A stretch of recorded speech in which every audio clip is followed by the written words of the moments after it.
Welcome to ABN business. దేశీయ stock మార్కెట్లు flat గా ప్రారంభమయ్యాయి. సెన్సెక్స్, నిఫ్టీ ఫ్లాట్ గా ట్రేడ్ అవుతున్నాయి. ఓఎన్జీసీ, ఇండస్ఇండ్ బ్యాంక్, యాక్సిస్ బ్యాంక్, ఏషియన్ పెయింట్స్, లార్సన్ షేర్లు లాభాలు ట్రేడ్ అవుతున్నాయి. పవర్ గ్రిడ్ కార్పొరేషన్, సన్ ఫార్మా, హిందాల్కో, జేఎస్డబ్ల్యూ స్టీల్, గ్రాసిమ్ షేర్లు నష్టాల్లో కొనసాగుతున్నాయి.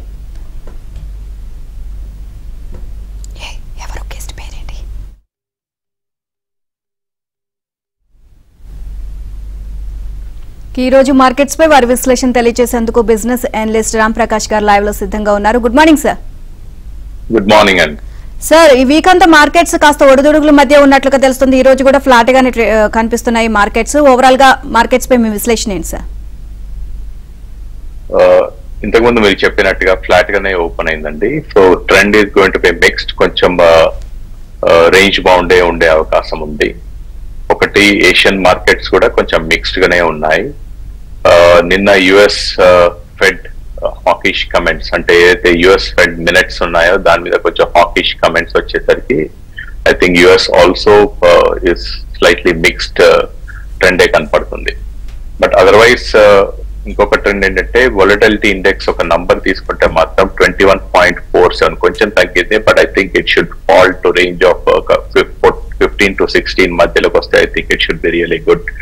సో కొంచెం వొలటైల్ ఉండే అవకాశం ఉంది. But otherwise indicators, broad indicators మాత్రం చాలా పాజిటివ్ ఉన్నాయండి. అదర్వైజ్ ఇన్వెస్టర్స్ మాత్రం కొంచెం ఫండమెంటలీ స్ట్రాంగ్ కంపెనీస్, మంచి డివిడెండ్ పేయింగ్ కంపెనీస్ ఎంచుకుంటే బాగుంటుంది for a long term trend.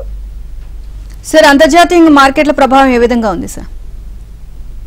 అది ఇంతకుముందు చెప్పినట్టుగా ఐ థింక్ యుఎస్ ఫెడ్ అయితే మినిట్స్ ఏదైతే వచ్చిందో దాని మీద యుఎస్ ఫెడ్ కమెంట్స్ మాత్రం కొంచెం అంత పాజిటివ్ గా ఏం కనపడట్లేదు. ఎందుకంటే you have lots of other indicators, broad indicators కొంచెం మిక్స్డ్ గానే ఉన్నాయని చూసుకోవచ్చు మనం. అండ్ టెక్నికల్ గా చూసినట్లయితే కనుక Nifty and bank Nifty technical levels ఏ విధంగా ఉన్నాయి సార్? నిఫ్టీ నిన్న క్లోజింగ్ 22,598 పాజిటివ్ నే క్లోజ్ అయిందండి. బట్ బ్రాడ్ ట్రేడింగ్ రేంజ్ మాత్రం తీసుకోవచ్చు. I think you can look at 22,730, 22,800 is probably the resistance levels చూసుకోవచ్చు అప్పర్ సైడ్. సపోర్ట్ లెవెల్స్ మాత్రం 22,500, 22,480 ఐ థింక్ ఈ రేంజ్ లో చూసుకోవచ్చు. అదే మాదిరిగా బ్యాంక్ నిఫ్టీ నిన్న 47,780 క్లోజ్ అయిందండి. సో బ్రాడ్ ట్రేడింగ్ రేంజ్ మాత్రం 47,500 to 48,300 ఈ రేంజ్ లో ట్రేడ్ చేసుకోవచ్చు. మీరు అన్నట్టుగా రెసిస్టెన్స్ మాత్రం 48,036, 48,197, 48,456 ఈ upper side resistance levels. Support levels మాత్రం కిందికి మనకు 47,518, 47,358, 47,990 ఆ లెవెల్లో సపోర్ట్ లెవెల్స్ ఉన్నాయండి. అండ్ సార్, సెక్టర్ వైజ్ గా చూస్తే ఏ సెక్టర్ బెటర్ గా పర్ఫార్మ్ చేస్తుంది, ఏ సెక్టర్ వీక్ గా ఉంది సార్? ఇప్పుడు అంటే ఫోకస్ చేయవలసిన సెక్టర్స్ పర్టికులర్ గా ఏమున్నాయి సార్? ఒకటి ఫార్మా సెక్టర్ అండి. లాస్ట్ 1.5 year రన్అప్ లేదు కాబట్టి I think pharma sector can be looked at something like Lupin, Sun Pharma, ఇటువంటి మంచి కంపెనీస్, టాప్ లో rank companies. But SBI life you can look at. Otherwise auto ancillary companies, auto ancillary tyres లో Apollo tyres can be looked at, M&M can be looked at. ఇటువంటి మంచి companies ఏవైతే ఉన్నాయో తీసుకోవచ్చండి. అదే మాదిరిగా ఇవాళ లిస్టింగ్ కూడా ఉంది. ఒకటి general insurance company go digit అని, కొంచెం ఆల్మోస్ట్ 9 times ఓవర్ సబ్స్క్రైబ్ అయింది. సో ఇవాళ లిస్టింగ్ ఏ విధంగా ఉంటుందో మనం చూడాలి. అండ్ సార్, అంతేకాకుండా రియల్ ఎస్టేట్ రంగం ఏ విధంగా ఉంది సార్? అంటే ఇళ్ల ధరలకు సంబంధించి కూడా పెరుగుదల అంతంత మాత్రంగానే ఉంటుంది అని చెప్పి కూడా చెప్తున్నారు. సో ఇప్పుడు ఓవరాల్ గా చాలా మంది చూస్తే కనుక సొంత ఇల్లు కొనుక్కోవాలన్న ఆలోచనలో ఉన్నారు ఇప్పుడు మొత్తం కూడా. సో దీనికి సంబంధించి ఏ విధంగా ఉండొచ్చు ఇంకా రాను? లాస్ట్ 3-4 years చాలా రన్అప్ వచ్చిందండి. ఐ థింక్ స్పెసిఫిక్ గా మన Hyderabad market. But otherwise other markets లో ఏవైతే ఉన్నాయో కొంచెం స్టేబుల్ గానే ఉండింది.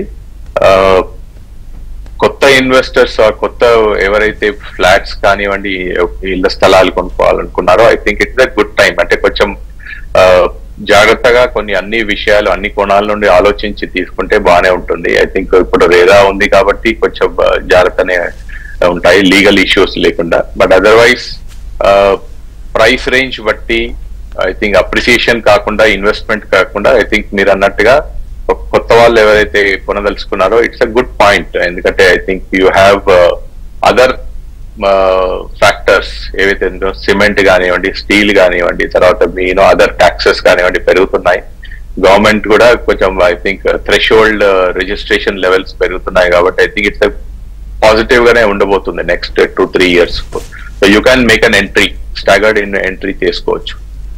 And sir IT sector situation ఏ విధంగా ఉంది సార్? సో ఇప్పుడు ఇన్వెస్ట్ చేయాలి అనుకుంటున్న వాళ్ళకి మీరు ఇచ్చే సలహా ఏంటి? సో ఇప్పుడు ఇన్వెస్ట్ చేయొచ్చు అంటారా అందులో, లేకపోతే కొన్ని రోజులు వెయిట్ చేయడం బెటర్ అంటారా? వెయిట్ చేసి టైం చేయడం అనేది చాలా తప్పండి. స్టాగర్డ్ గా చేసుకుంటే బాగుంటుంది. సంథింగ్ లైక్ HCL టెక్నాలజీస్ ఉందండి, I think it's a good company, they are growing. అదే మాదిరిగా టాప్ లైన్ 4-5 కంపెనీస్ కాకుండా కూడా నెక్స్ట్ లెవెల్ కంపెనీస్ ఏవైతే ఉన్నాయో అవి చాలా గ్రో అవుతున్నాయి. So you can look at specific గా టెక్నాలజీ పరంగా చూసుకుంటే మాత్రం ఎస్, గ్రోత్ మాత్రం హయ్యర్ డబుల్ డిజిట్స్ లో లేదండి. But otherwise you can look at somewhere in the range of 8 to 12% is the margin levels కనపడుతున్నాయి. I think you can look at good companies. And sir IPOs trend ఏ విధంగా ఉంది sir? And నిన్న 2 important IPOs వచ్చాయి అని చెప్తున్నారు. Overall గా దీనిపై మీ విశ్లేషణ? చాలా ఇంతకుముందు అదే చెప్తున్నాం, ఇవాళ లిస్టింగ్ ఉంది, గో డిజిట్ లిస్టింగ్ ఉంది. They almost 9 times over subscribe అయింది. జనరల్ ఇన్సూరెన్స్ కంపెనీ, దానికి కూడా చాలా న్యూస్, ఎందుకంటే Virat Kohli and family invest చేసింది కాబట్టి చాలా మంది కూడా మంచి కంపెనీ అని చేశారు. But otherwise you have to go stable గా ఉండే బిజినెస్, స్టేబుల్ గా ఉండేది చూసుకోవాలి. లాస్ట్ 2-3 ఐపీఓస్ ఏవైతే వచ్చాయో కొన్ని లిస్టింగ్ గెయిన్స్ బాగానే ఉంది. ఒకటి ఇండిజీన్ ఏదైతే ఉంటుందో ఆల్మోస్ట్ 30%+ లిస్టింగ్ గెయిన్స్ వచ్చాయి. బట్ ఎందుకంటే 450-460 రేంజ్ లో వచ్చిన తర్వాత 600 రేంజ్ లో మీకు లిస్ట్ అయింది. బట్ లాస్ట్ 2 days లో చూసుకుంటే మాత్రం you have seeing negative trend, 19-20% తగ్గింది కూడా. సో లిస్టింగ్ గెయిన్స్ ఉన్నాయి. బట్ అదర్వైజ్ ఒకవేళ చూసుకుంటే లాంగ్ టర్మ్ చూసుకుంటే మాత్రం కొంచెం మంచి ఇష్యూస్ తీసుకొని ఇన్వెస్ట్ చేయాలి. రామప్రకాష్ గారు, ఈసారి ఋతుపవనాలు కూడా ఆశాజనకంగా ఉన్నాయంటున్నారు, వర్షాలు బాగా పడతాయంటున్నారు. దీని ఎఫెక్ట్ ఏ సెక్టార్లపై ఉండే అవకాశం ఉంది? దీనికి సంబంధించి షార్ట్ టర్మ్ లో వేటిలో ఇన్వెస్ట్ చేస్తే బెటర్ అంటారు?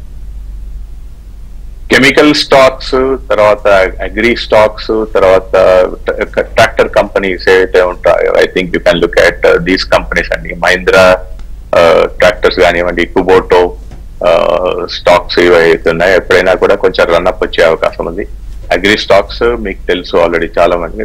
కెమికల్ స్టాక్స్ కూడా బాగానే ఉంటాయండి. So these 3 sectors can be looked at from monsoon పరంగా చూసుకుంటే బాగుంటుంది. ఒకవేళ మాన్సూన్స్ బాగుంటే మాత్రం then you will have lot of other impact అండి. అగ్రికల్చర్ ప్రొడ్యూస్ బాగుంటుంది. అగ్రికల్చర్ ప్రొడ్యూస్ బాగుంటే పర్చేసింగ్ పవర్ పెరుగుతుంది. పర్చేసింగ్ పవర్ పెరిగినప్పుడు యూ హ్యావ్ 2-wheelers కానివ్వండి, తర్వాత ఇంకా 4-wheeler స్టాక్స్ కూడా బాగానే పెరిగే అవకాశం.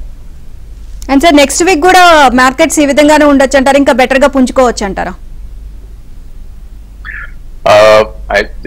June 4th ఏదైతే మనకు కౌంటింగ్ ఉందండి, ఫైనల్ కౌంటింగ్, అప్పటి వరకు కొంచెం ఇలానే ఉంటుంది. బట్ అదర్వైజ్ పాజిటివ్ ట్రెండ్ అయితే కనపడుతుంది.